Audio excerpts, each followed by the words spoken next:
Hello everybody, and welcome to a tech episode of Wheels Stories. Now if you're like me, you'd probably rather be riding than working on your bike. But there are times when you have to do some maintenance, and there's no point in taking your motorcycle to the shop if you can do the job yourself.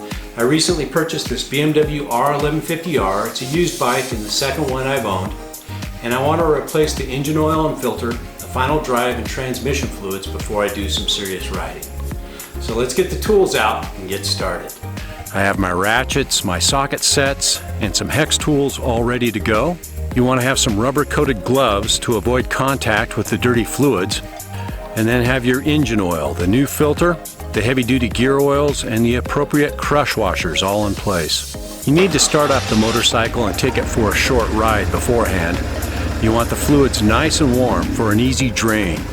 I normally begin with the engine oil. On this bike, you need an 8mm hex socket or hex key for the drain plug. You remove the plug and let the oil drain. Then you want to get started on the filter with your ratchet and filter wrench.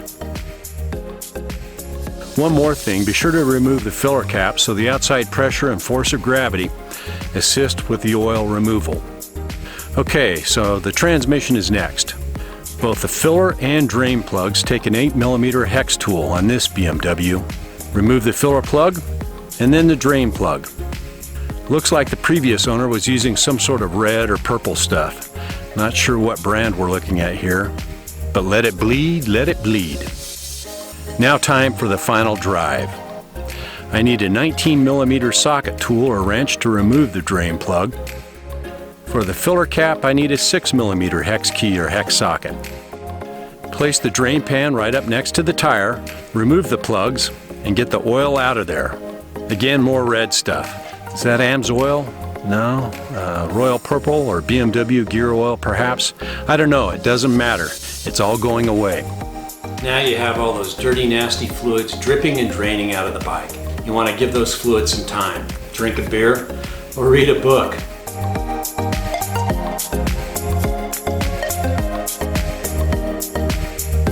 Once all of the fluids are drained, I reinstall the drain plug on the final drive with a new crush washer.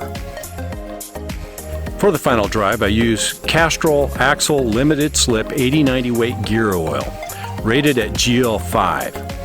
GL5 is the key. This bike is spec'd for around 250 mLs, but I just fill it up to the bottom thread on the filler hole.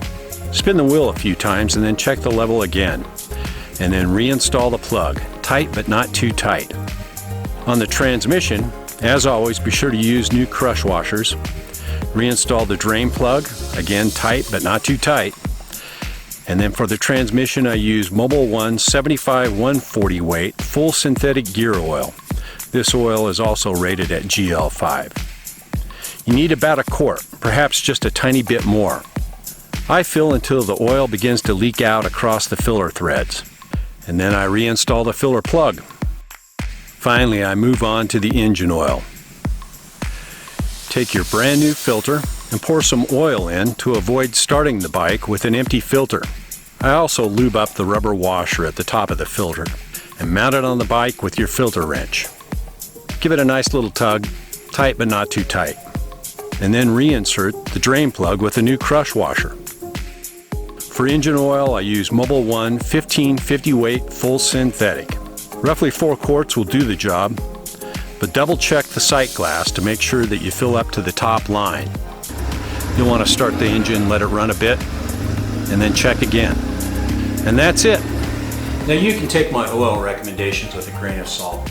Everybody has their own opinions and thoughts on oils, and I don't want to start any debates or arguments in the comment section of this video. I use the Mobil 1 products and the Castrol products because they're easy to find. There's a Walmart near my home. I can go to O'Reilly's, AutoZone, Napa Auto Parts, and find everything I need. And that's very important when I'm traveling. Now I've double checked all of the fluid levels, put the bike back together, got it all patched up, and put my tools away, and I'm ready to go riding. I hope you enjoyed this episode of Wheels Stories and found it informative. If you liked it, give it a thumbs up and share it with a friend. And if you haven't yet, be sure to subscribe. So until next time, for Wheels Stories, happy trails and safe riding.